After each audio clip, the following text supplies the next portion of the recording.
Hello and welcome, this is ত্যাগ। তো আজকে আমরা আমাদের উদ্ভাসের যে math paper final math exam হয়েছিল, ওটার যে এমসিকিউ ছিল 100টা, তার মধ্যে আজকে আমাদের শেষ পর্ব, চতুর্থ পর্ব। আমি এই প্রত্যেক 3টা পর্ব, এর আগে 3টা পর্বে 25টা করে 75টা এমসিকিউ সলভ করে দিচ্ছি। তো আজকে আমাদের এই ভিডিওতে 76 থেকে 100 নাম্বার পর্যন্ত ম্যাথ সমাধান করে দেওয়া আছে। তো আমি যারা আগের 3টা ভিডিও দেখেন নাই তারা অবশ্যই দেখবেন, আমি ডিসক্রিপশন বক্সে লিঙ্ক দিয়ে দেবো। আর আমার এই ভিডিওগুলোতে আমি সাধারণত আলোচনা করি যে কীভাবে আমরা কোন কোন ম্যাথগুলা মুখস্থ করতে হবে, কোনগুলা শর্টকাট কী ধরনের, তারপর আমরা কোনগুলো খুব দ্রুত করতে পারি, কোনগুলো আমাদের অবশ্যই স্কিপ করা প্রয়োজন, পারলেও কোনগুলো আমাদেরকে স্কিপ করতে হবে বেশি মার্ক ওঠানোর জন্য। তো আশা করি আপনাদেরকে আজকের ভিডিওটা ভালো লাগবে। তো আশা করি বাকি 40 মিনিটের মতো আমার সাথে থাকবেন। তো আমি শুরু করি আজকের প্রশ্ন।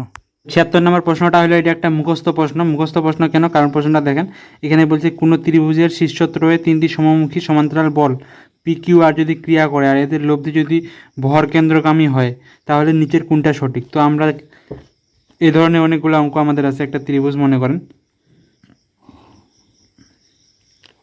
এটা যদি এ, এটা বি, এটা সি।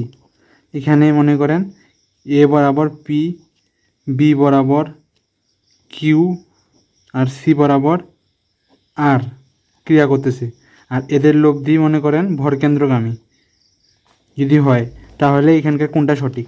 তো আমরা এখানে আমাদের বইয়ে অনেকগুলা প্রমাণ আছে এগুলার, যে ভরকেন্দ্রগামী হলে প্রমাণ করো যে এটা, আবার অন্তকেন্দ্রগামী হলে প্রমাণ করো এটা। তো আমাদের মাঝে মাঝে এগুলো এমসিকিউতে আসতে দেখা যায়। তো এগুলো আমরা কীভাবে প্রমাণ করি? এখানে আমরা এ বরাবর মধ্যমা একটা আঁকি, তারপরে এইখানে একবার সমান্তরাল সমমুখী সমান্তরাল বলে সূত্র অ্যাপ্লাই করি, তারপর অনুরূপভাবে লিখে আমরা এই প্রমাণগুলো পাই। তো ওই প্রমাণগুলো আমরা সবাই পারি। তো ওই প্রমাণগুলো বের করতে আমাদের অনেক সময় চলে যাবে পরীক্ষা, যদি এমসিকিউর ক্ষেত্রে আমরা প্রমাণ করতে চাই ওগুলো। ইঞ্জিনিয়ারিং গুচ্ছের জন্য ঠিক আছে, আমরা প্রমাণ করতে পারবো যেহেতু অনেক সময় পাবো, কিন্তু এখানে তো সময় পাবো না, তাই আমাদেরকে এগুলো মুখস্থ রাখা দরকার। তো আমি এখানে লিখি দিই, যদি বলে যে ভর কেন্দ্রগামী, তাহলে হবে আপনার হবে বল 3টা হবে সমান। আর যদি বলে আপনার হইল লম্ব কেন্দ্রগামী, কি লম্ব কেন্দ্রগামী? এদের লব্ধি, তাহলে হবে আপনার এদের অনুপাত পি কিউ আর আর এর অনুপাত হবে আপনার 10A, 10B, 10C। আবার যদি বলে পরিকেন্দ্রগামী, এদের লব্ধি, তাহলে এগুলার অনুপাত হবে আপনার হইল sin 2A, cos 2A, sin 2A, sin 2B, cos কেন লিখতেছি, sin 2A, sin 2B, sin 2C। তো এটাকে আমরা আবার লিখতে পারি এ sin A, এটাকে আমরা আবার লিখতে পারি এ cos A। কীভাবে ওটা আমরা এখানে বুঝতে পারবো, যে এখানে আমরা যদি sin 2 এটাকে 2 sin A cos A apply করি আর sin A কে এ দিয়ে রিপ্লেস করি, তো তাহলে আমরা এটা পাবো B cos B, C cos C। তো আমরা এটা পাবো যদি পরিকেন্দ্রগামী হয়, তাহলে এইটা আর এইটা, এগুলো আমি মনে রাখবো এগুলো আমরা। আর যদি আপনার অন্তকেন্দ্রগামী বলে, কি অন্তর্কেন্দ্রগামী? এদের লব্ধিটা, তাহলে আমাদের এদের অনুপাত হবে পি কিউ আর আর এর অনুপাত ইকুয়াল হবে সাইন এ, সাইন বি, সাইন সি। এটাকে আমরা লিখতে পারবো এ অনুপাত বি অনুপাত সি। তো এটা খুবই ইম্পর্টেন্ট, এটা আর ভরকেন্দ্রটা বেশি ইম্পর্টেন্ট, কারণ এগুলো দেখেন এগুলা সহজে মনে রাখা যাবে। তার আরেকটা আপনাদের হলো, যদি এগুলাই আমাদের বইয়ে আছে, তো আমরা এগুলা অবশ্যই মুখস্থ রাখার চেষ্টা করবো। তো এখানে আমাদের এইটাতে বলছে ভরকেন্দ্রগামী, তো তাই আমাদের বি উত্তর। তো আমাদের এই পরীক্ষায় একটা প্রশ্ন এসেছিল যেটাতে বলা ছিল যে এটা হলো আপনার অন্তকেন্দ্রগামী। অন্তকেন্দ্রগামী কী হলে কী হবে? এদের অনুপাত হবে সাইন এ, সাইন বি, সাইন সি। তো আমরা ওই প্রশ্নটা পরে দেখব। তো এই যে এই চারটা কেন্দ্রগামী যদি হয়, তাহলে আমরা এইগুলার প্রমাণগুলার উত্তরগুলা মুখস্থ রাখার চেষ্টা করব। তো তাহলে আমরা খুব সহজে এগুলা দাগাইতে পারবো পরীক্ষা আসলে। তো আমরা নেক্সট প্রশ্নে যাই। তো এটা একটা ট্রিকি প্রশ্ন ছিল। ট্রিকি প্রশ্ন কেন? এখানে আমরা দুইভাবে করতে পারি। একবার হচ্ছে আপনার এখানে আমাদের প্রশ্নটা কী ছিল, 2x F of 2 - x equal 1 হইলে এফ অফ 1 ইকুয়াল কত? তো আমরা এটাতে আমাদের কী কাজ হয়, আমরা প্রথমে এফ অফ এক্স বের করে নেওয়ার চেষ্টা করি। তো আমরা ওটা বের করতে পারি। এখানে আমরা যদি প্রথমে এক্সের জায়গায় মাইনাস এক্স বসাই দিই তাহলে আমরা দুইটা সমীকরণ পাবো, কাটাকাটি করে এফ অফ এক্স বের করতে পারবো। তো এইখানে আমাদের এফ অফ ওয়ান বের করতে বলছে, তো আমরা খুব সহজেই বুঝতে পারি এফ অফ ওয়ান কীভাবে বের করবো। আমরা যদি এক্সের মান 0 বসাই দিই তাহলে দেখেন এক্সের মান 0 বসাই দিলে এখানে এক্স যেহেতু 0, এই ফাংশনটা আপনার ভ্যানিশ হয়ে যাচ্ছে। কোনো কিছুর সাথে গুণ হলে 0 গুণ হলে এটা 0 হয়ে যায়। আর 2 এর উপর পাওয়ার 0 হলে আমরা কি কোনো কিছু সংখ্যার উপর পাওয়ার 0 থাকলে ওটা ইকুয়াল 1 লিখতে পারি। তো আমরা এফ অফ ওয়ান ইকুয়াল পাওয়া যাচ্ছি। তো আমরা এক্সের মান যদি এটাতে 0 বসাই তাহলে কী হয় দেখি, F of 20 plus 0 into F of 20 equal 1। তো আমাদের থাকতেছে এফ অফ 1 ইকুয়াল 1। তো আমাদের এই নাম্বারটা হতো। তো আমরা এটা জাস্ট অল্প একটা চিন্তা করলেই বুঝতে পারবো যে এখানে 0 বসালে আমাদের এফ অফ 1 আসতেছে, আর এইখানে এটা জুড়ে হয়ে যাচ্ছে, আর আমরা এফ অফ 1 এর মান পাওয়া যাচ্ছে। তো এফ অফ 1 এর মান 1, এক্স ইকুয়াল 0 বসাই। তো 78 আমার প্রশ্ন, এই প্রশ্নটা নিয়ে আমার কিছু কথা বলার আছে। প্রায় আমাদের এই প্রশ্নগুলো আসতে দেখা যায়, কিন্তু আমাদের সমস্যা হয় তাও। তো এগুলো নিয়ে আমি একটু বিস্তারিত বলবো। তো আমরা জটিল সংখ্যা প্রকাশের কয়েকটা নিয়ম জানি। এ প্লাস বি আই, আবার আমরা জানি আর থিটা, আবার আমরা জানি R cos theta plus I sine theta, আবার আমরা জানি R E to the power I theta. তো আমাদের এখানে কাজ হবে আপনার এই দুইটা নিয়ে কাজ হবে। তো আমরা আবার আরেকটা সূত্র লিখতে পারি।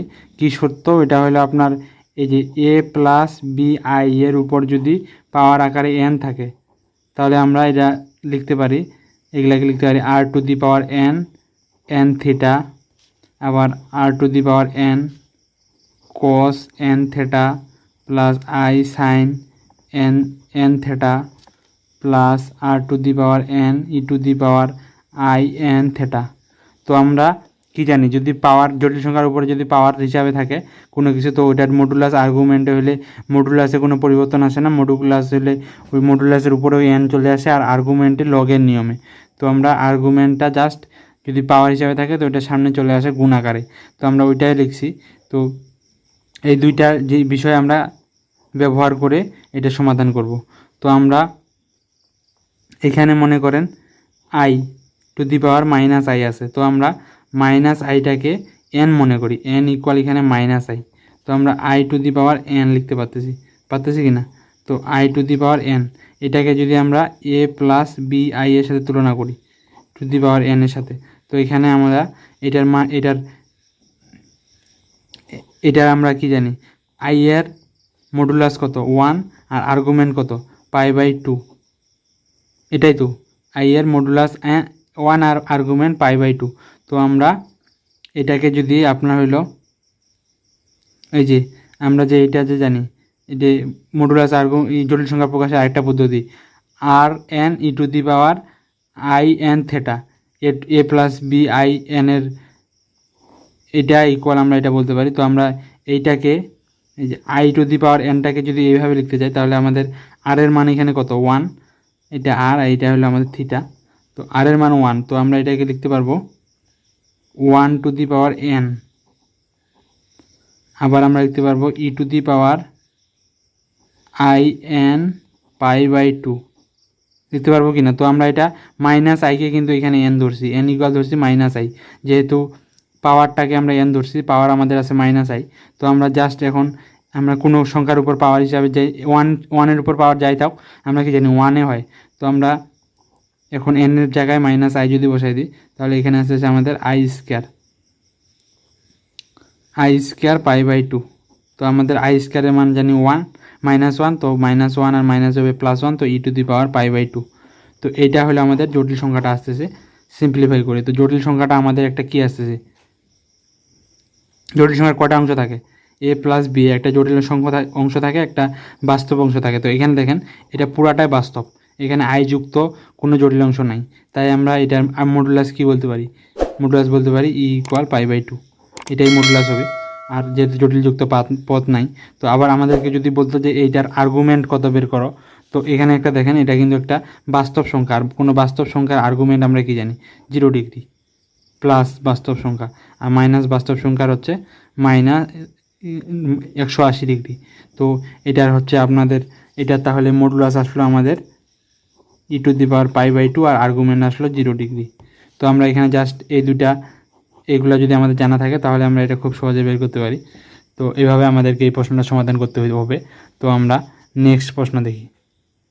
তো এটা একটা খুব সহজ প্রশ্ন ছিল। এখানে বলছে a+b+c এর উপর পাওয়ার 12 হইলে এর বিস্তৃতিতে a⁻6 b⁻4 ও c স্কয়ারের সহগ কত। তো এইগুলা সহগগুলো আমরা কীভাবে বের করি? এখানে মনে করেন এটা বলতে কি বোঝাচ্ছে, এখানে বলতে বোঝাচ্ছে আপনার 6টা a আছে,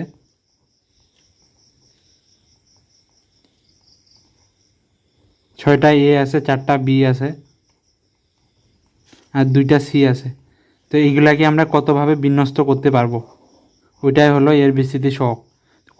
কোনো বিস্তৃতি সহগ বলতে আমরা বুঝি ওইখানে যতগুলো এলিমেন্ট আছে ওগুলাকে কতভাবে বিন্যস্ত করতে পারবো, ওটা আমাদের দ্বিপদীর বিস্তৃতির সহগ হিসাবে আসে। তো এখানে দেখেন এখানে মোট কতগুলো আছে, মোট আছে 12টা, তাই 12 ফ্যাক্টরিয়াল। আবার একই ধরনের যেগুলো থাকে ওগুলো দিয়ে আমরা ভাগ করে দিই। তো একই ধরনের আছে 6টা a 6 ফ্যাক্টরিয়াল, 4টা b 4 ফ্যাক্টরিয়াল আর 2টা c 2 ফ্যাক্টরিয়াল। তো আমাদের এটা হলো এটার সহগ। তো এখানে দেখেন 12 ফ্যাক্টরিয়াল বাই 6 4 কোথায় আছে, যে দেখেন সি নাম্বারে। তো সি নাম্বারটা আমাদের উত্তর। তো এইভাবে আমরা এগুলো সহগ বের করি। তো আমরা নেক্সট প্রশ্ন দেখি। তো আমাদের 80 নম্বর প্রশ্ন। তো 80 নম্বর প্রশ্নটা আমরা যদি হাতে করতে চাই তাহলে আমাদেরকে 2 cos a cos b সূত্র অ্যাপ্লাই করতে হবে 2-3 বার, তারপর আমরা কাঙ্ক্ষিত উত্তর পাবো। তো আমরা এইভাবে করতে যাব না কখনোই, অনেক সময় চলে যাবে। তো আমি এই ধরনের প্রশ্নের জন্য আগে অনেক পদ্ধতি শিখেছি। তো ওই পদ্ধতিটা আমাদের কী ছিল, প্রতিস্থাপন পদ্ধতি। থিটার একটা নির্দিষ্ট মান ভ্যালু ধরে নিয়ে এখানে বসাবো। তো এখানে যদি থিটার মান যদি একটা বসায় যে মানটা পাবো, তারপর অপশনেও ওই থিটার মানটা একই বসায় যেটার জন্য একই মান পাবো, ওইটাই আমাদের উত্তর। তো এখানে যদি আমরা 0 বসাই তাহলে আমাদের কি প্রবলেম হবে, এখানে যদি 0 বসাই তাহলে আমাদের দেখেন এখানে 4টা অপশন হতে cos 0 চলে আসবে, 4টার উত্তর আসবে 1। তো আমরা এটা পার্থক্য করতে পারবো না। তা আবার আমরা 90 বসাইলেও পার্থক্য করতে পারবো না, কারণ এটা 0 চলে আসবে একটা, আর এখানেও সবগুলোতে 0 চলে আসবে। আর আবার তাই আমরা এখানে যদি 30 বসাই তাহলে দেখি কি হয়। আমরা এখন এখানে এই যে আমাদের এই প্রশ্নে থিটা = 30 ধরে নিয়েছি, 30 বসাচ্ছি। তো 30 বসালে কি হয় দেখি। তো 30 যদি আমরা বসাই, ক্যালকুলেটর দিয়ে আমরা অবশ্যই বসাবো। তো আমাদের জাস্ট ক্যালকুলেটর দিয়ে 4 cos 30 cos 120 plus 30 cos 240 plus 30। তো আমাদের কত আসতেছে, থিটা ইকুয়াল 30, এটাতে ইনপুট করে এটার মান আসতেছে আমাদের 0। তো এখানে এখন 30 ইনপুট করব প্রত্যেকটাতে। তো এটাতে যদি 30 ইনপুট করি এটা আসবে আমাদের 30 আসবে √3/2। তো এটা আমাদের হবে না। আবার আমরা যদি এটাতে ইনপুট করি তাহলে এটা আসবে আমাদের হাফ। এখানে cos সাইড এটাও হবে না। এখানে যদি 30 ইনপুট করি তাহলে এটা আসতেছে আমাদের 0। আর এটা যদি 30 ইনপুট করি তো cos এখানে আছে -হাফ, মেবি 4 30 এই -হাফ। তো দেখেন এই যে আমরা উপরে থিটা ইকুয়াল 30 বসায় এটা 0 পাইছি, আর বি নাম্বারেও থিটা ইকুয়াল 0 30 বসায় 0 পাইছি, এখানেও থিটা ইকুয়াল 30 বসায় 0 পাইছি। তো এটা আমাদের মিলে যাচ্ছে, তাই আমাদের বি উত্তর। তো এইভাবে প্রতিস্থাপন পদ্ধতিটা, এটাকে প্রতিস্থাপন পদ্ধতি বলে। থিটাকে আমরা যে কোনো একটা মান দিয়ে প্রতিস্থাপন করে দিয়ে জাস্ট যেটার সাথে আমাদের মিলে যাবে ওটা আমাদের উত্তর। তো আমরা নেক্সট প্রশ্ন দেখি।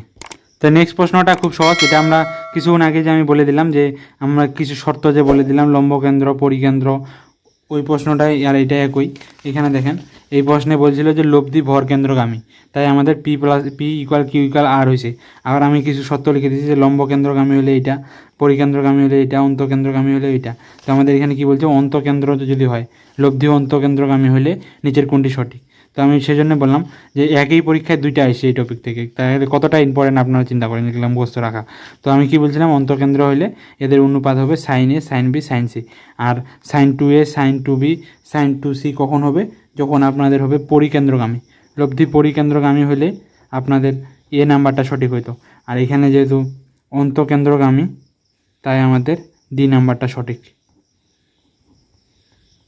আর আমাদের বি নাম্বারটা সঠিক হইতো কখন, যদি ভরকেন্দ্রগামী হইতো, কারণ ভরকেন্দ্রগামী হলে P Q R সবগুলো সমান, তাই এদের অনুপাত হবে 1:1:1। তো আর এটা হবে না কখনোই।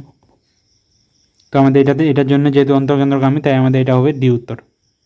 তো এটা প্রশ্ন আমাদের থেকে যোগাশ্রী প্রোগ্রাম থেকে খুব সহজ প্রশ্নটা ছিল, কারণ এখানে চিত্রগুলো খুব সহজে, খুব জটিল কিছু দেয়নি, মনে করেন খুব তাড়াতাড়ি আঁকতে পারবো এই ধরনের জিনিসপাতি দিচ্ছে, যেহেতু তাড়াতাড়ি করতে হবে।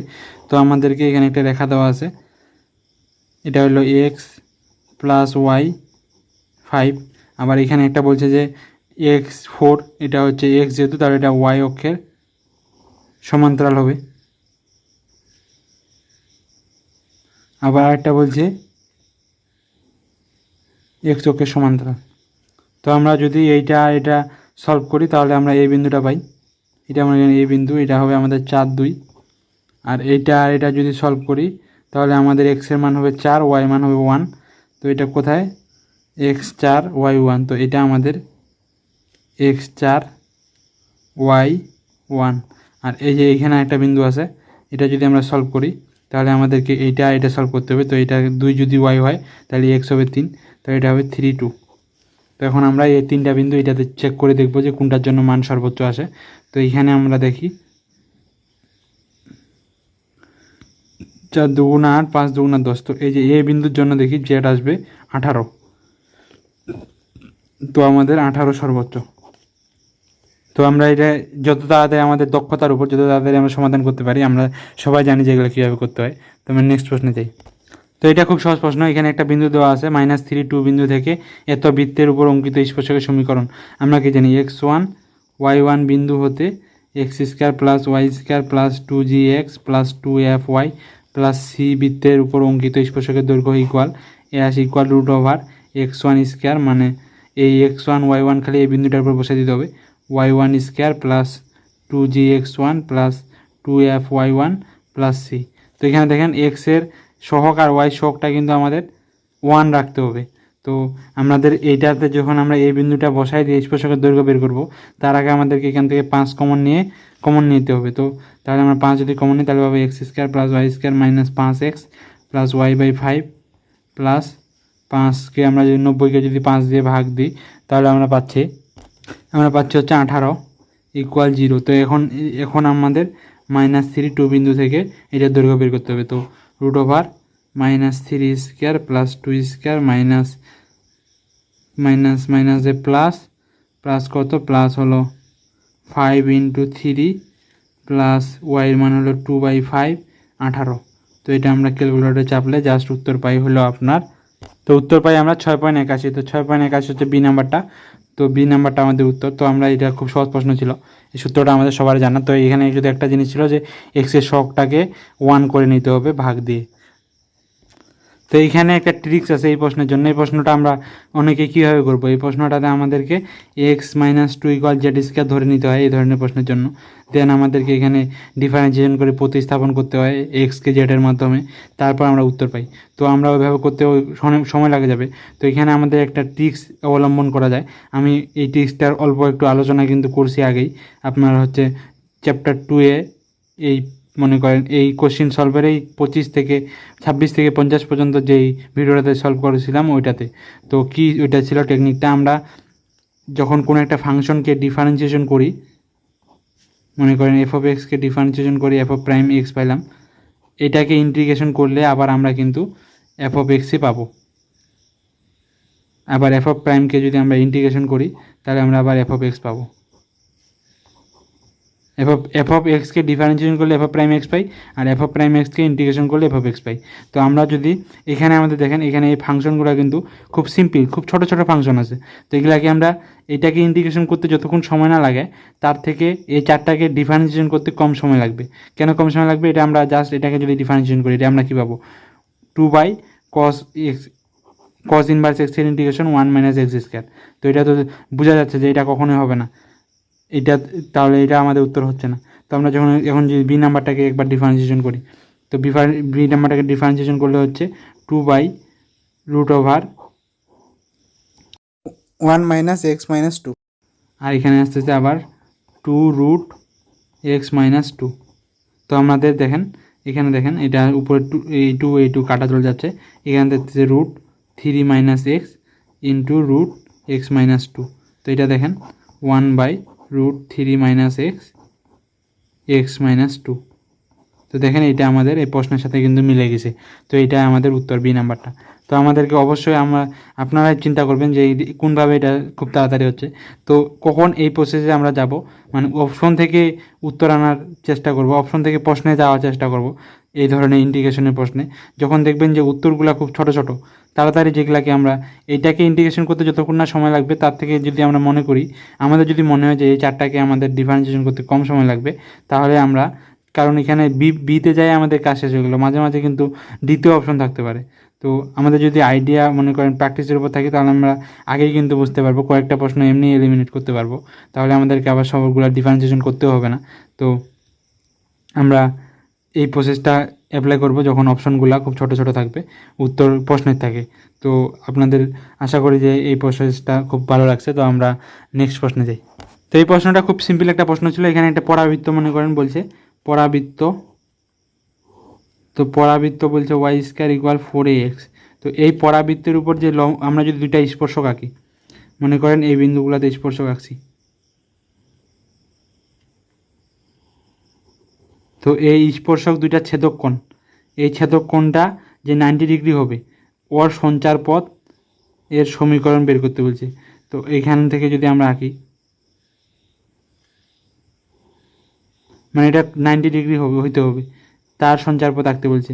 তো আমাদের এই সত্যটা অবশ্যই আমরা জানি যে স্পর্শক দুইটা যদি দ্বিকাক্ষের উপর দ্বিকাক্ষকে ছেদ করে একই বিন্দুতে, দুইটা স্পর্শকে যদি এই স্পর্শক দুইটা যদি দ্বিকাক্ষকে একই বিন্দুতে ছেদ করে, তাহলে তাদের মধ্যবর্তী উৎপন্ন কোণটা হয় 90 ডিগ্রি। তো আমাদেরকে আসলে বেসিক্যালি এখানে যে কথাবার্তা বলছে এগুলা দ্বারা বোঝাইছে যে এখানে দ্বিকাক্ষের সমীকরণটা বের করতে বলছি।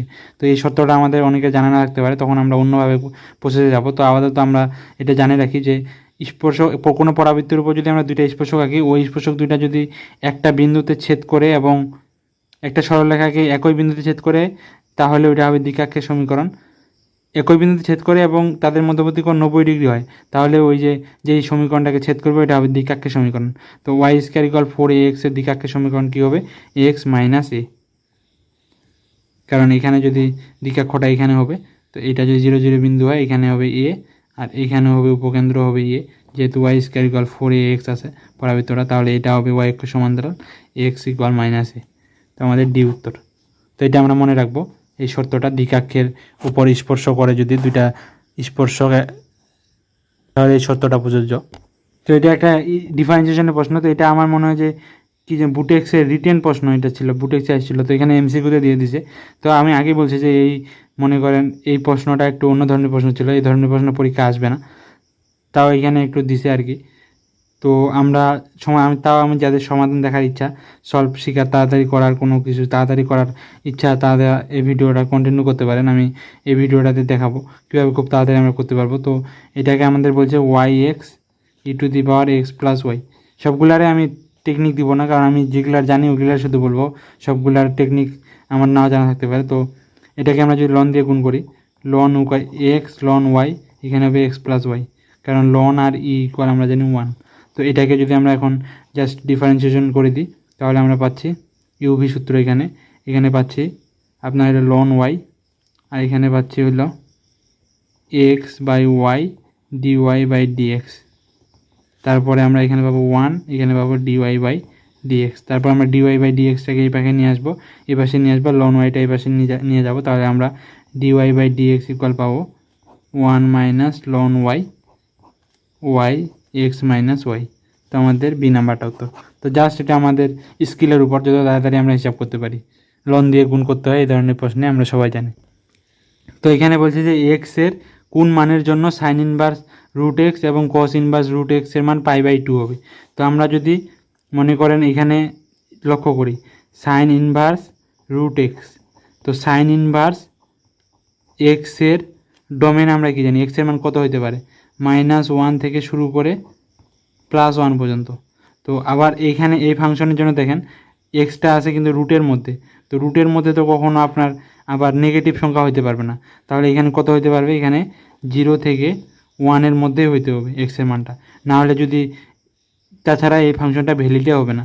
তো সেজন্য আমাদের এটা উত্তরটা ডি, এই যে 0 থেকে 1 সীমার মধ্যেই এই এই সূত্রটা প্রযোজ্য। আবার যদি সাইন ইনভার্স এক্স বলতো তাহলে কিন্তু আমাদের উত্তর হইতো -1 থেকে 1 পর্যন্ত, কারণ আমরা জানি সাইন এক্সের ডোমেন সাইন ইনভার্স এক্সের ডোমেন -1 থেকে 1 পর্যন্ত। আবার এখানে যেহেতু রুট আছে এক্সের মধ্যে, তো এক্সের মধ্যে তো ঋণাত্মক হতে পারবে না, তাই 0 থেকে 1 এটার উত্তর। তো আমরা নেক্সট প্রশ্নে যাই। তো এখানে বলছে এখানে একটা তিনটা বর্গের যোগফল আছে, তিনটা বর্গ সংখ্যার যোগফল ইকুয়াল একটা সংখ্যা আছে। ওই সমীকরণে জেটের মান সর্বনিম্ন কত হইতে পারবে জেটের মান।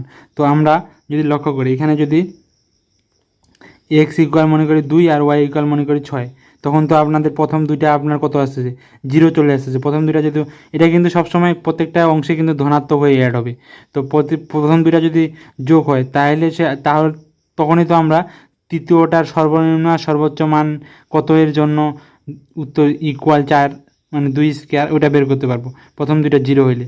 আবার প্রথমটা আর শেষেরটা যদি 0 হয় তাহলে আমরা ওয়াই এর সর্বনিম্ন সর্বোচ্চ মান বের করতে পারবো এই ফাংশনে।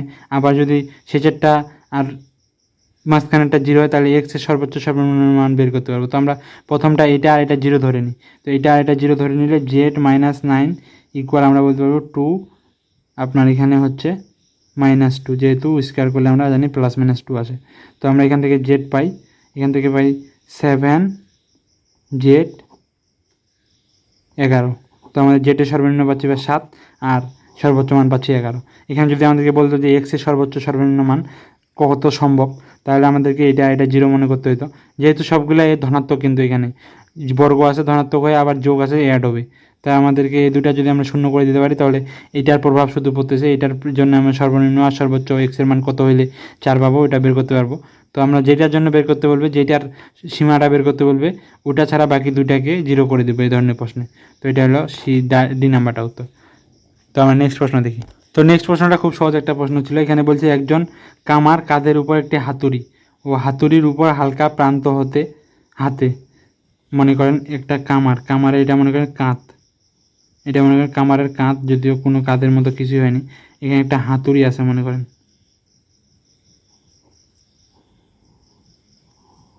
এটা মনে করেন লোহার দণ্ডটা, এটা মনে করেন হাতুড়ির ভারী অংশটা আর এটা হচ্ছে হালকা অংশটা। তো এখানে আমাদের কাঁধটা, তো এখানে কাঁধটার উপর হাতুড়িটা রাখা আছে।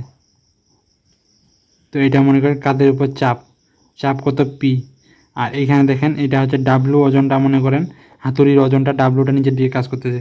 তো এটা যদি ভারসাম্যে রাখতে চাই, তো এদিকে যদি পড়ে না যাইতে চাই, তাহলে সেজন্য আমাদের কী করতে হাত দ্বারা এই পাশেও টানে রাখতে হবে নিচে। তো এটা আমরা হাত দিয়ে টানে রাখতেছি, হাত দিয়ে নিচের দিকে টানে রাখতেছি। তো আমাদেরকে কী বলছে এখানে, তার হাত হতে কাঁধের দূরত্ব এক্স, মানে এটা যদি হাত হয়, এটা যদি মনে করেন হাত হয়, হাত দিয়ে যদি টানে রাখছি, এই হ্যান্ড দিয়ে টেনে রাখছি, তো এই যে কাঁধের উপর চাপ হতেছে পি, তো এখানকার দূরত্ব বলছে এক্স, এ আর বি এটা ধরে নিই। তাহলে বলছে যে নিচের কাঁধের উপর চাপ হচ্ছে পি ধরছি, নিচের কোনটি সমানুপাতিক। তো আমরা কি জানি, এখানে যদি পি আর এখানে যদি কিউ কাজ করে, আর এদের লব্ধি যদি এখানে আর কাজ করে, আর এটা যদি আপনার এ বি হয় আর এটা যদি সি হয়, তাহলে আমরা কি বলতে পারি, যখন আমরা পি বাই যখন লিখবো তখন পিটা বাদ দিয়ে বাকি যে দুটা বল আছে ওই দুটার মধ্যবর্তী অংশটা লিখবো, দূরত্বটা। তো যেহেতু পি লিখতেছি তাহলে পি এর এটা বাদ দিয়ে বাকি দুইটা দূরত্ব সিবি। আর যখন আমরা আর লিখবো আর বাই, তখন আমাদেরকে কি করতে হয়, আমরা যেটা আর বরাবর যে বিন্দুটা ওইটাকে বাদ দিয়ে বাকি মধ্যবর্তী দূরত্বটা লিখি এ বি। আর বরাবর যদি সি, তো এটা বাদ দিয়ে এইটা এ বি। আবার আমরা যদি কিউ লিখতে যাই, কিউ ইকাল তাহলে বি বাদ দিয়ে এসি। তো এইভাবে আমরা এটা সূত্র লিখতে পারি সমমুখী সমান্তরাল বলের ক্ষেত্রে। তো একইভাবে আমরা এটা যদি লক্ষ্য করি, আমাদের যেহেতু কাদের উপর চাপ বের করতে বলছে, পি বের করতে বলছে, পি ইকুয়াল আমরা লিখতে পারবো এ বি। আর আমরা এক্সের মান জানি, এক্সের সাথে সম্পর্ক লিখতে বলছে। তো আমরা ডাব্লুর সাথে, যেহেতু ডাব্লু একটা ধ্রুবক, এটা কিন্তু আমরা পরিবর্তন করতে পারবো, তো কিন্তু হাতুড়ির ওজন কিন্তু পরিবর্তন হবে না। তো আমরা ডাব্লু বাই লিখতে পারবো। তো ডাব্লুর উপরে বাদ দিয়ে আপনার হলো এইটুকু অংশ দূরত্ব, তো এটা ইকুয়াল আমরা লিখতে পারি এক্স। তাহলে পি ইকুয়াল লিখতে পারবো W A B by X. তো এই ডাব্লু এ বি এটা হচ্ছে ধ্রুবক, হাতুড়ির দৈর্ঘ্য আর ওজন, আর এক্সের মান আমরা আগে পিছিয়ে করতে পারবো। তো পি সমানুপাতিক হলো 1/x। তো আমাদের এটা উত্তর হলো এ, পি সমানুপাতিক 1/x। তো আমরা নেক্সট প্রশ্নে যাই। তো 90 নম্বর প্রশ্নটা খুব সহজ একটা প্রশ্ন ছিল। তো কীভাবে সহজ, আমরা যদি লক্ষ্য করি, এখানে বলছে y = 6 রেখাটি। তো y = 6 রেখাটি এক্স ইকুয়াল 5 রেখাকে ও এটা এক্স ইকুয়াল 5 রেখাকে ও ওয়াই স্কোয়ার ইকুয়াল এ এক্স মাইনাস 7 পরাবৃত্তকে যথাক্রমে এ ও বি বিন্দুতে ছেদ করে, মানে এই রেখাটাকে যে ছেদ করবে এই ওয়াই, এটা হচ্ছে এ বিন্দুতে, আর এই রেখাটাকে ছেদ করবে বি বিন্দুতে। তো এই এ আর বি এর দূরত্ব দেওয়া আছে 7, আর এর মান বলছে নেগেটিভ। তো এর মান কত বের করতে বলছে। তো আমরা যদি এই দুইটা সমাধান করি, তো এই দুইটা আমরা সমাধান করলে এ বিন্দুটা পাবো। তো এটা পাচ্ছি আমরা 5,6, এই বিন্দুটা আমরা হাতে পেয়ে গেলাম। দেন আমরা যদি এই দুইটা সমাধান করি, তো এই দুটো সমাধান করলে পাচ্ছি আমরা, এখানে আমরা ওয়াই জায়গায় 6 যদি বসাই দিই তাহলে পাচ্ছি 36 ওয়াই এর মান এখানে বসাবো না 6, তাহলে আমরা পাচ্ছি 36/a+7। তো আমরা পাচ্ছি এখানে হলো এক্স এর মান পাচ্ছি, এটা ইকুয়াল এক্স ইকুয়াল পাচ্ছি 36/a+7, আর ওয়াইয়ের মান কত পাচ্ছি, ওয়াইয়ের মান তো 6ই। তো আমরা এ আর বি দুইটা বিন্দু পাই গেছি। তো এ আর দুইটা বিন্দু এ বি পাই গেছি। তো এখন এ বির দূরত্ব ইকুয়াল 7 দেওয়া আছে, মোড অফ এ বি। তো আমরা কি জানি যে একটা যদি সমান্তরাল মনে করেন এখানে দেখেন, এখানে যদি আমরা বের করি তাহলে আমরা রুট ওভার এই দুইটা দূরত্ব, তাহলে আমরা পাচ্ছি হচ্ছে 5 - 36a-7 whole square plus 0 equal A বির মান কত 7।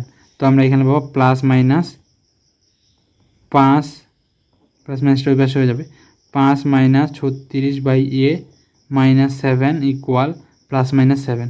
তো এখানে আমরা একবার প্লাস একবার মাইনাস দিয়ে এর যেটা মান নেগেটিভ পাবো, এর মান দুইটা পাবো কিন্তু, তো এর যেটা মান আমরা নেগেটিভ পাবো ওটা আমাদের উত্তর, যেহেতু আমাদের এখানে বলছে যে এটা হচ্ছে নেগেটিভ। তো আমরা চেক করে দেখি। তো প্লাস নিয়ে আমরা পাচ্ছি হচ্ছে এর মান -4, আর মাইনাস নিয়ে পাচ্ছি এর মান 7.2। তো আমাদের যেহেতু বলছে এটা নেগেটিভ, তাই 7.2 এটা হবে না। তো আমাদের এ ইকুয়াল -4 উত্তর। তো আমাদের এই নাম্বারটা উত্তর। তো এখানে খুব সহজ একটা প্রশ্ন ছিল। এখানে শুধু আমরা দুইবার ছেদ বিন্দু বের করে ওই দুইটার মধ্যবর্তী বের করে ওটা ইকুয়াল 7 ধরে, যেহেতু দৈর্ঘ্য 7 দেওয়া আছে, তারপর আমরা এর মান পাইলাম। তো আমরা নেক্সট প্রশ্ন দেখি।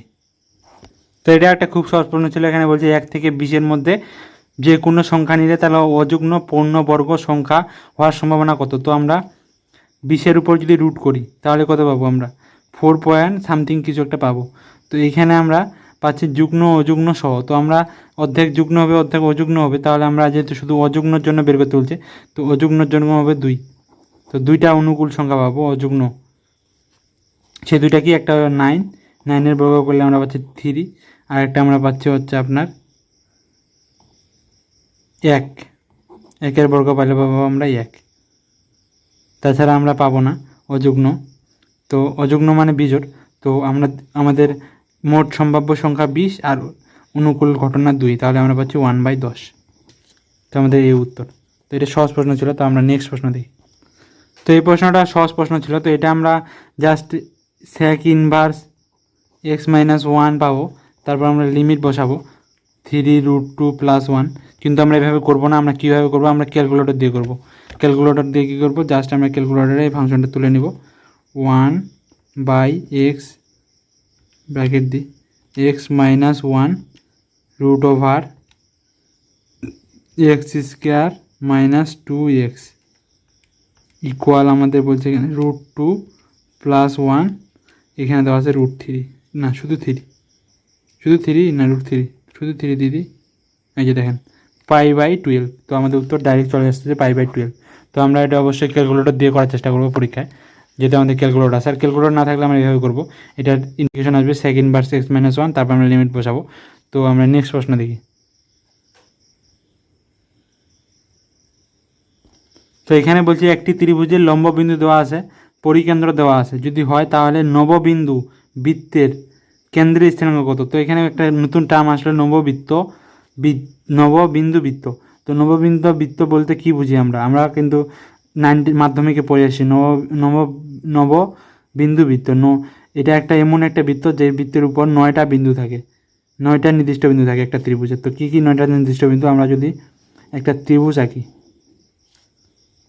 এটা একটা ত্রিভুজ, এই ত্রিভুজের মধ্যমা যদি আমরা আঁকি, প্রত্যেকটা বাহুর মিডিল পয়েন্ট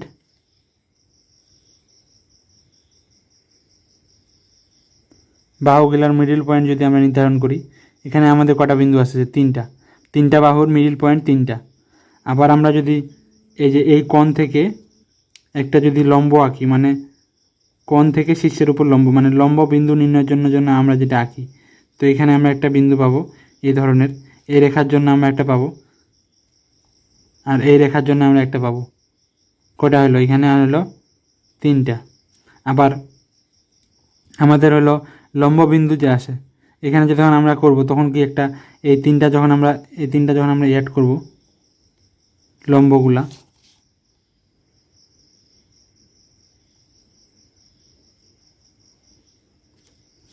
তো আমাদের একটা বিন্দু পয়েন্টে ছেদ করবে, এটা হলো আমাদের লম্ব বিন্দু।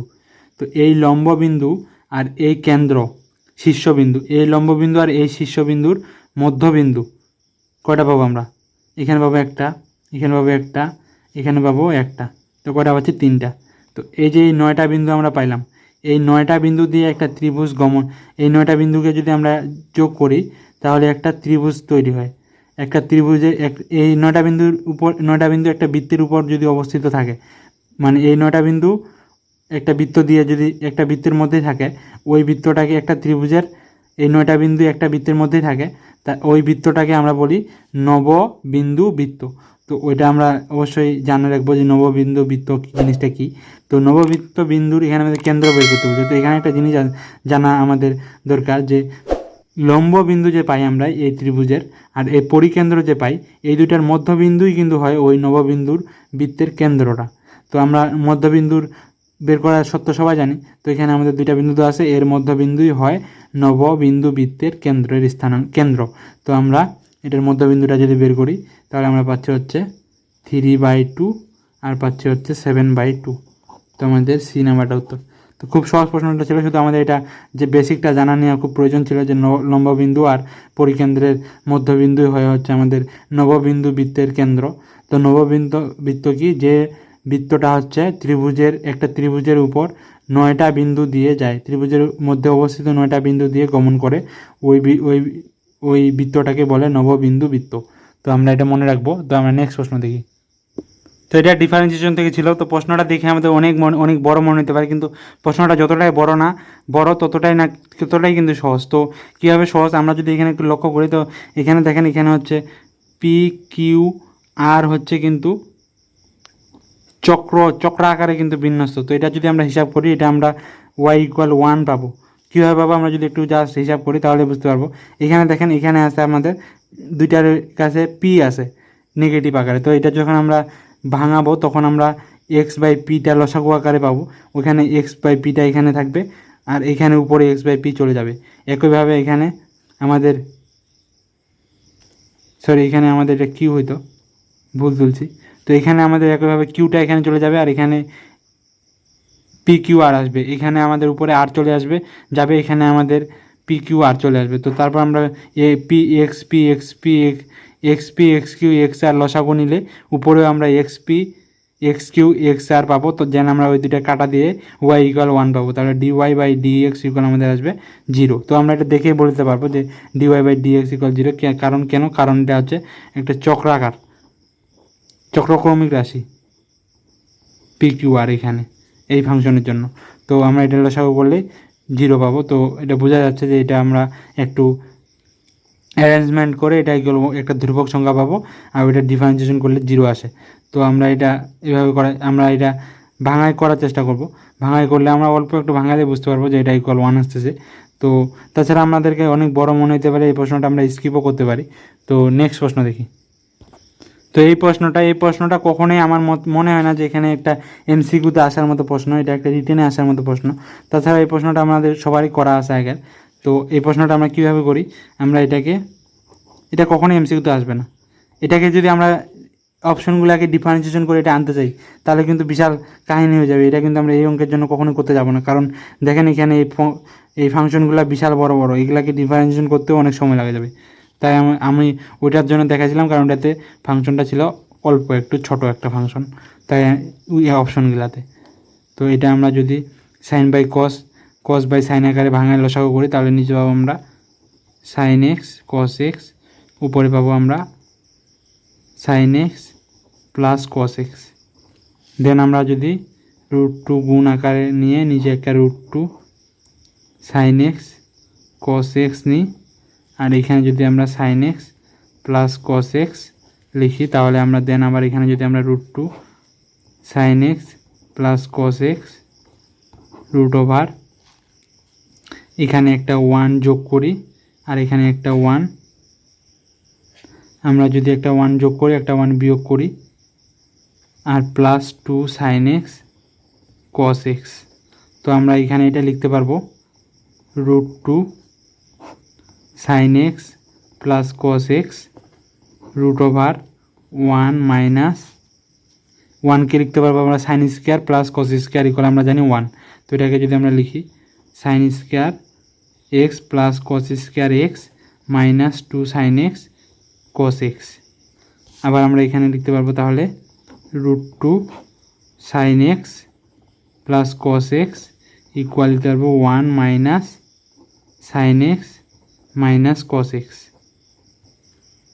তো আমরা sin x minus cos x কে যদি z ধরি, স্কোয়ার আসবে এখানে, তো এটা তাহলে আমাদের কি আসতেছে, তাহলে আমরা ধরবো sin x minus cos x equal z ধরি, তাহলে আমরা dz ইকুয়াল পাই sin x plus cos x। এখান থেকে আমরা পাবো sin x, আর এখান থেকে পাবো cos x dx। তো এখানে যদি আমাদের প্রত্যেকটা dx আছে, এটা আমি এগুলাতে লিখি নিই, তো এখানে একটা dx আছে, তো আমরা এটা ইকুয়াল আমরা পেলাম dz, তাহলে আমরা পাচ্ছি √2 dz √1 মাইনাস জেড স্কোয়ার। তো dz √1 মাইনাস জেড স্কোয়ার আমরা ইকুয়াল আমরা কি জানি, এখানে দেখি √2 sin ইনভার্স জেড। তো sin ইনভার্স জেড ইকুয়াল আমরা কি ধরেছিলাম, জেড ইকুয়াল আমি ধরেছিলাম sin ইনভার্স জেড ইকুয়াল ধরেছিলাম আমরা sin x minus cos x। তো এটা একটা রিটেনে আসার মতো প্রশ্ন, এমসিকিউতে তো কখনোই আসবে না। তো এটার আমাদের উত্তর হলো √2 sin x, এই নাম্বারটা উত্তর। তো আমরা রিটেনের জন্য আমরা এটা দেখতে পারি, এই প্রশ্নটা রিটেনের সলভের জন্য। তো আশা করি আপনাদের পছন্দ হয়েছে এই প্রশ্নটা রিটেনের জন্য খুবই ইম্পর্টেন্ট, এমসিকিউতে কখনোই আসবে না। তো আপনাদের বুঝতে অসুবিধা হলে আরেকবার দেখেন ভিডিওটা, সামনে টানে নিয়ে একটু। তো আমি নেক্সট প্রশ্নে যাই। তো এটা খুব সহজ একটা প্রশ্ন, এটা কুয়েটে আসা একটা প্রশ্ন। তো এটাতে আমাদের কি বলছে, সমতরণে চলমান একটা গাড়ি মনে করেন, এটা মনে করেন গাড়ি না হলেও এটা গাড়ি মনে করে নেন। তো ওই গাড়িটা সমতরণে চলতেছে, একটা ত্বরণ মনে করেন ত্বরণের সামনের দিকে চলতেছে, একটা বল এখানে ঝোলানো আছে। তো এটা যখন ত্বরণের সামনের দিকে চলানো শুরু করবে, তখন বলটা একটা জড়তার জন্য পিছন নিচে এইদিকে তার বিপরীত দিকে, গাড়িটা যেদিকে যাবে তার বিপরীত দিকে এখানে একটা ওজনের বল এদিকে আপনার মুভ করবে বিপরীত দিকে জড়তার কারণে। আমরা জানি যে গাড়ি সামনের দিকে চললে আমরা পিছনের দিকে হেলে যাই, তো এই বস্তুটাও আস্তে আস্তে এদিকে হালে যাবে। তো ওইটার জন্য এখানে যে থিটা কোণ উৎপন্ন করবে, তো ওই যে থিটা কোণ উৎপন্ন করে, তাহলে আমাদের এখানে দেখেন ডাব্লু এখানে MA একটা পিছনের দিকে বল কাজ করতেছে, জড়তা বল, আর নিচে কাজ করতেছে mg।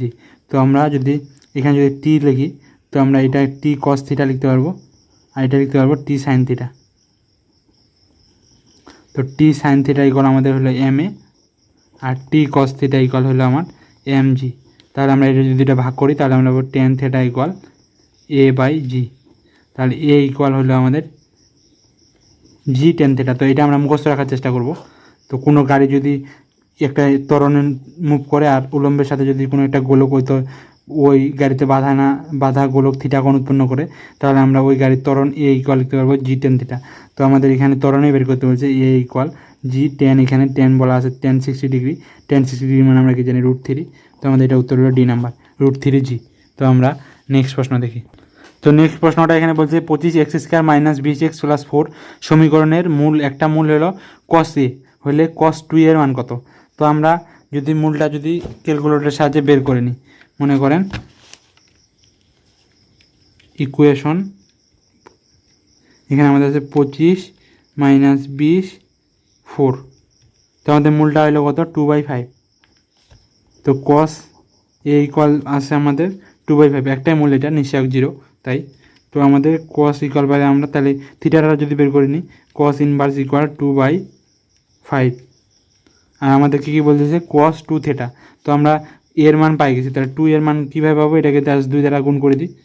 তো আমরা এটা হচ্ছে 2 এর মান, তো cos 2 এর মান আমাদেরকে বের করতে বলছে। 2a আমরা অ্যান্সারে পাই গেছি। তো এই যে দেখেন -17/25।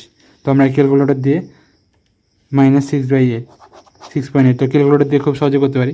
কীভাবে? প্রথমে আমরা এটা সমাধান করলাম, একটা থিটা পাইলাম, দেন আমরা এর মান বের করলাম cos ইনভার্স 2/5 ক্যালকুলেটরে তুলে, ওই এটাকে আমরা 2 দ্বারা গুণ করলাম, তারপর এটাকে আবার আমরা cos বসাইলাম, তারপর আমরা উত্তর পাইলাম -0.68। তো আমরা ক্যালকুলেটর দিয়ে খুব দ্রুত করে ফেলতে পারবো। তো আমরা নেক্সট প্রশ্ন দেখি। তো এটা একটা বিখ্যাত প্রশ্ন কেন? এখানে দেখেন এক্স, এটা প্রশ্ন আমরা প্রায় করি এই ধরনের প্রশ্ন। তো এখানে আমাদের সত্য দেওয়া আছে x x plus y equal f of x plus f of y, আর এফ অফ 1 ইকুয়াল দেওয়া আছে 5। তাহলে এফ অফ 7 ইকুয়াল কত বের করতে বলছে। তো আমরা এটা কীভাবে করবো? আমরা 7কে 6 + 1 লিখবো, তারপর আমরা লিখবো F of 6 plus f of 1, আবার আমরা এফ অফ 6কে 5 + 1 লিখবো, তারপর আমরা লিখবো F of 5 plus 2 F of 1।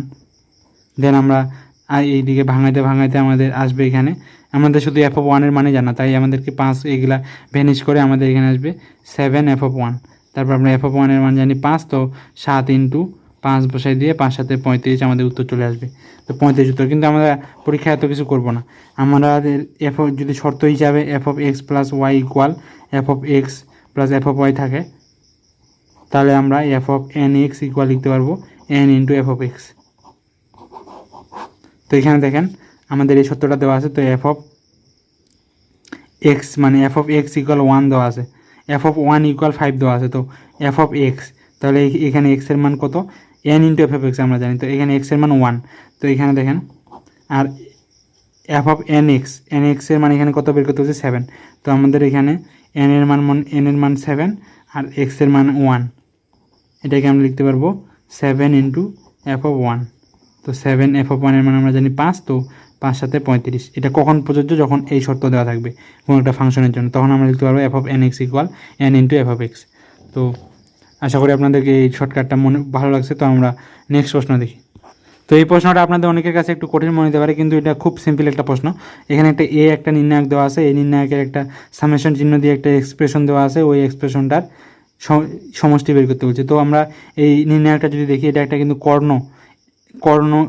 এটা একটা কর্ণ ম্যাট্রিক্সের নির্ণায়ক। তো কর্ণ ম্যাট্রিক্সের নির্ণায়কের ডিটারমিনেন্ট মানে আপনার হলো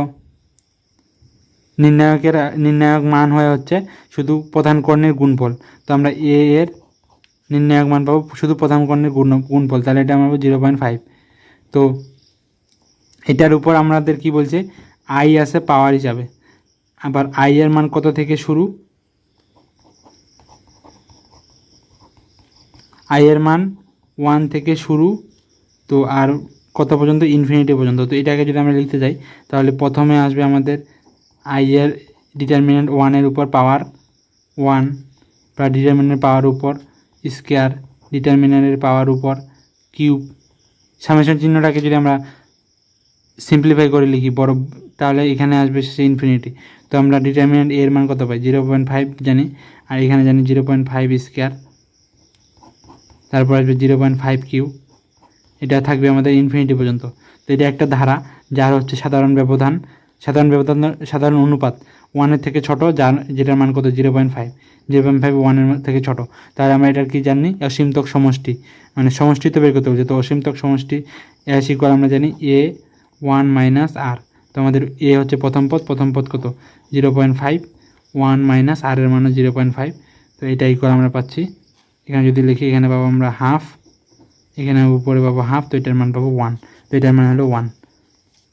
তো আমাদের সামেশন চিহ্নটা যদি অনেকে ব্যাপারে আমরা বিস্তারিত জানি, তাহলে আমরা এটা করতে পারবো খুব সহজে। আর এই সামেশন চিহ্ন ব্যাপারে আমার একটা ভিডিও আছে বিস্তারিত, কীভাবে সামেশন চিহ্নটাকে আমরা এক্সপ্যান্ড করতে পারি, বাড়াতে পারি, যোগ করতে পারি, এটা দিয়ে ক্যালকুলেশন করতে পারি।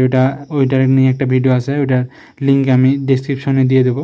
তো আপনাদের যাদের এই সামেশন চিহ্ন নিয়ে সমস্যা আছে তারা ওই ভিডিওটা দেখতে পারেন। তো আমরা নেক্সট প্রশ্ন দেখি। তো আমাদের আজকে শেষ প্রশ্ন এবং 100 নম্বর প্রশ্ন। এখানে বলছে y sin 5x + 6 হলে y এর nতম অন্তরজ বের করতে বলছে। তো y ইকুয়াল যদি আপনার হলো m sin ax + b হয়, তাহলে এটা আমরা nতম অন্তরজ কি জানি? nতম অন্তরজ হয় m a⁴n sin nπ/2 + ax + b। আবার আপনাদের যদি এখানে কস যদি থাকে m cos a to the power x plus b, তাহলে এটা এনতম অন্তরজ আমরা জানি m a to the power N cos n pi by two a x plus b. তো এই ফাংশনে আমাদের জাস্ট এম এর মান আছে 1, এর মান আছে হইলো আমাদের 5 আর বি এর মান আছে আমাদের 6। তো আমরা এখানে যদি এটা প্রতিস্থাপন করে দিই তাহলে ওয়াই এন হবে আমাদের 5 to the power n sine n pi by 2 plus 5x plus 6। তো আমাদের বি নাম্বারটা উত্তর। তো আমরা এই শর্টকাট দুইটা মনে রাখবো। আবার আমাদের অনেক সময় cos কিউব এক্সের এনতম অন্তরজ বের করতে বলে, তখন আমরা কি করব, আমরা হচ্ছে cos কিউব এক্সকে আমরা এখানে আমাদের এক ঘাতেই রাশিতে পরিণত করব। তো ওটা আমাদের cos কিউব এক্সের cos এক্স কিউব এক্সের সূত্র আমরা কি জানি 1/4 ব্র্যাকেট এখানে হয় আমাদের হইল 3 cos x plus cos 3x। তো আমাদেরকে যদি কখনো cos কিউব এক্সের এনতম অন্তরজ বের করতে পারে, তাহলে আমাদেরকে প্রথমে এক ঘাত বিশিষ্ট cos এক্সের রাশিতে প্রকাশ করে দেন আমরা এই সূত্রটা অ্যাপ্লাই করতে হবে। এই সূত্রগুলো সাইনের ক্ষেত্রেও একই রুলস, এভাবে আমরা করতে পারি, এনতম অন্তরজ বের করতে পারি।